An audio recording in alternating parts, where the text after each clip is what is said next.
The next part of our basic math in Excel training is still within the same workbook, Basic Math, but now you'll be looking at the second worksheet called Specialized Rounding. So now that we've understood a little bit of how the decimals work and how they can impact our results in our calculations and the basic use of the round function, let's take this one step further. Over here we have my employee numbers, their salaries, annual of course, and we'd like to calculate their new salary based on an increase percentage, which is very easy and we've done before. So what we would start by doing is we would take our salary existing multiplied by our increase. Don't forget to lock that cell by hitting F4 on your keyboard, and we would add the existing salary.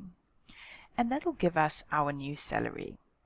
But for the purpose of payroll, this might not be the most efficient way of doing this, because if we would like to work out the monthly of that new annual salary, we might find that it doesn't round off to the nearest whole number.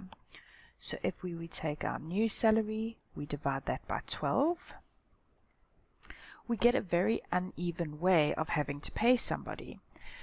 So what can we do that will allow us to round that off for us to make it a little bit more easier?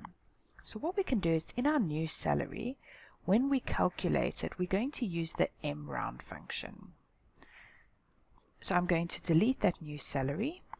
I'm going to start off with the mRound.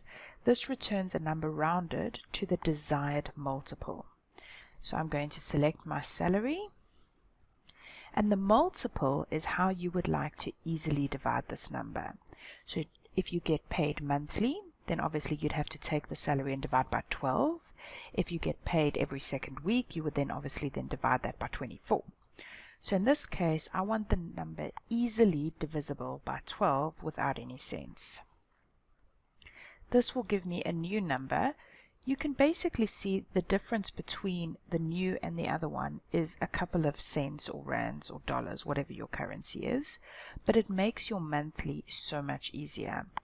If we had to look at the exact amount, we'd be able to see exactly what the differences are. So I'm going to multiply by the increase, add the existing. I'm going to put that all in a bracket and divide it by 12.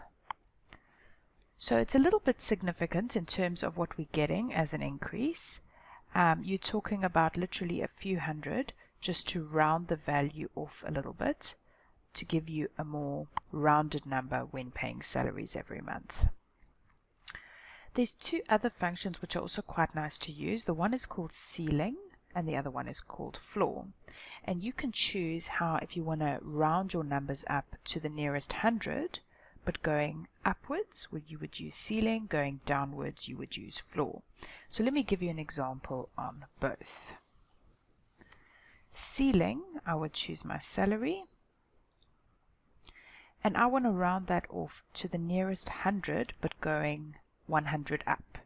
So if you look at the value there, it's 337,701. If I choose ceiling, it should go to 337,800. If I did the same thing using my floor formula, I choose this value over here. My significance is 100. Instead of going to 800, it should go down to 700.